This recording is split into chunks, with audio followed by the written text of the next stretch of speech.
बाद भी दूसरे चरण के इस मतदान में आप तस्वीरें देख सकते हैं, अलग अलग जगह से हिंसा की तस्वीरें भी सामने आती है। ऐसे में जवाब जो है प्रशासन पर उठता है। कितने पुख्ता इंतजाम जो हैं वो किए गए थे, अतिरिक्त एनआईए की टीम जो है वो तैनात की गई थी। ऐसे में हिंसक झड़प, मारपीट, ईवीएम में गड़बड़ी, इनकी शिकायतें जो है वो कैसे आ सकती है। चलिए खबरों में आगे बढ़ेंगे, बात करेंगे बड़ी खबर, जहां फलता विधानसभा सीट से एक बड़ी खबर सामने आ रही है। गड़बड़ी का आरोप लगा है, अब वहां दोबारा मतदान होने को लेकर मांग की जा रही है। ईवीएम पर टैप लगाने का आरोप लगाया गया था। ईवीएम पर ये टेप लगाने का आरोप जो है वो लगा था।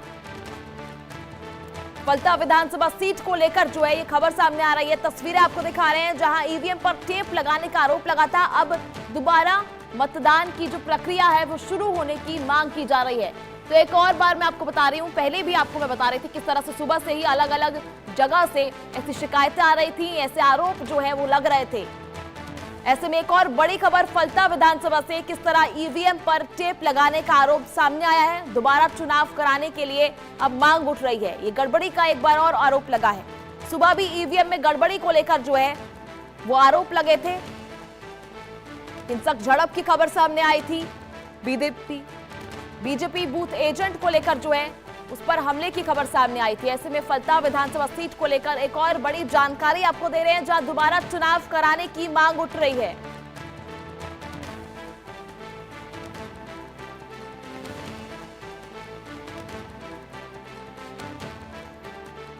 वैसे में सवाल उठता है कि आखिर किस तरह से ईवीएम में इतनी बड़ी गड़बड़ी हो सकती है। लगातार जो है सुरक्षा बल तैनात किया गए थे। 4 तस्वीरें आपको दिखा रहे हैं इस वक्त पश्चिम बंगाल से, तस्वीरें आप देख रहे हैं 4, जहां मुख्यमंत्री ममता बनर्जी जो है दिख रही है। दूसरी तस्वीर आप देख सकते हैं, बीजेपी के शुभेंदु अधिकारी जो है वो दिख रहे हैं। सौगात रॉय तीसरी तस्वीर में आपको देख सकते हैं।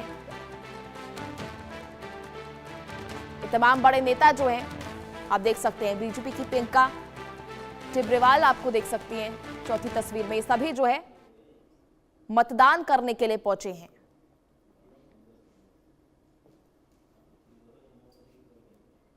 तो पश्चिम बंगाल की 4 तस्वीरें, जहां टीएमसी प्रमुख और मुख्यमंत्री ममता बनर्जी जो हैं वो पहुंची हैं। इसी के साथ बीजेपी के शुभेंदु अधिकारी, जिनका सीधा टकराव जो है ममता बनर्जी से है। ऐसे में दोनों के बीच कांटे की टक्कर है। भवानीपुर सीट को लेकर जो है ये कांटे की टक्कर बनी हुई है। ऐसे में 2021 में भी नंदीग्राम सीट से शुभेंदु अधिकारी ममता बनर्जी को एक बार जो है मात दे चुके हैं। ऐसे में भवानीपुर सीट से, जिस पर ममता बनर्जी जो है काफी ज्यादा मजबूत पकड़ रखती हैं। चलिए ज्यादा जानकारी के लिए हमारे सहयोगी रैनिक दत्ता इस वक्त हमारे साथ जुड़े हुए हैं। रैनिक, क्या कुछ जानकारी, ईवीएम में गड़बड़ी को लेकर खबर सामने आ रही है, फिलहाल क्या कुछ स्थिति बनी हुई है? देखिए, फलता एरिया से जो खबर आ रहा है कि फलता में 4 बूथों पर बीजेपी का जो बटन है उस बटन को पूरा बंद कर दिया गया था। ईवीएम जो बीजेपी का जिस जगह पर बटन है उसके ऊपर टेप लगाने का आरोप जो है वो बीजेपी की तरफ से लगाया गया है। बीजेपी की तरफ से क्लेम है कि तृणमूल कांग्रेस की तरफ से बीजेपी का वोट काटने के लिए ये ईवीएम के ऊपर टैंपरिंग किया गया है। ईवीएम मशीन पर पूरा बीजेपी का जो सिंबल है और उसके साथ साथ जो कैंडिडेट का नाम और बटन, ये पूरा गया था। और वो चालू हो चुका था। पोलिंग ऊपर हाथ में दिया और इन्वेस्टिगेशन से कर गया है। और जो ये घटना हुआ है। चलिए ठीक है रैनिक, बहुत बहुत शुक्रिया आपका जुड़ने के लिए, तमाम जानकारी साझा करने के लिए। तो आपको बता रहे थे किस तरह से पश्चिम बंगाल में जो है दूसरे चरण के चुनाव, जिसको लेकर बड़ी जानकारी आपको दे रहे थे, किस तरह ईवीएम में गड़बड़ी को लेकर ये आरोप लगे हैं, जहां दोबारा मतदान की मांग उठ रही है। ईवीएम में टेप लगा दिया गया।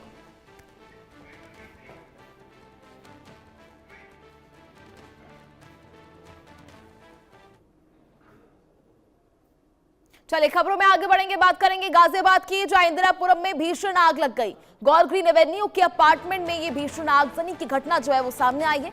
10वीं मंजिल पर भीषण आग की खबर सामने आई। इस दौरान दमकल की कई टीमें जो है आग बुझाने में जुटी हुई है। गौर ग्रीन एवेन्यू अपार्टमेंट की तस्वीरें आप देख रहे हैं, जहां कड़ी मशक्कत के बाद आग पर काबू पाया गया। 9वीं मंजिल से यह आग जो है वो शुरू हुई थी, आग लगने की घटना हुई।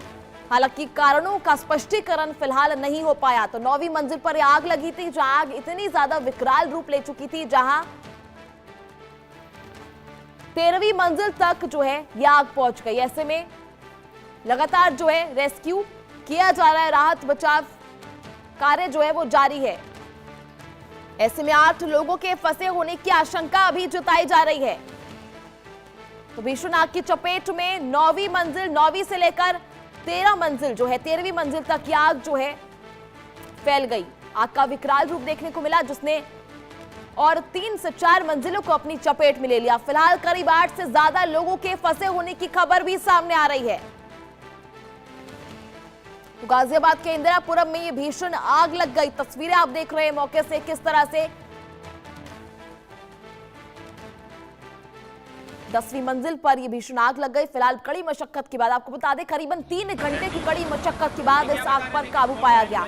हालांकि फिलहाल 8 से ज्यादा लोगों के फंसे होने की आशंका जताई जा रही है, जिनका रेस्क्यू फिलहाल करने की कोशिश जो है, राहत बचाव कार्य जो है इनके जारी है। और लगातार जो है दमकल की कई गाड़ियां मौके पर मौजूद है। तो लगभग 3 घंटे की कड़ी मशक्कत के बाद आग पर काबू पाया गया। ऐसे में बताया गया था कि दमकल की कई गाड़ियां जो है आग लगते ही पहुंच गई। हालांकि इन दमकल की गाड़ियों के पास जो है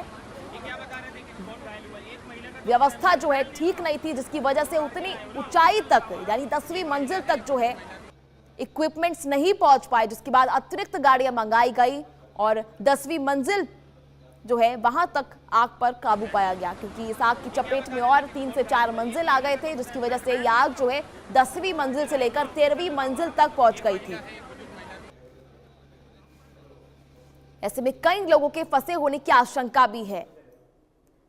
आप देख सकते हैं आग को बुझा लिया गया है। आग का जो विकराल रूप है वो तो खत्म हो चुका है, लेकिन धुएं का एक गुब्बार जो है फिलहाल अभी भी आप देख सकते हैं कई घंटों की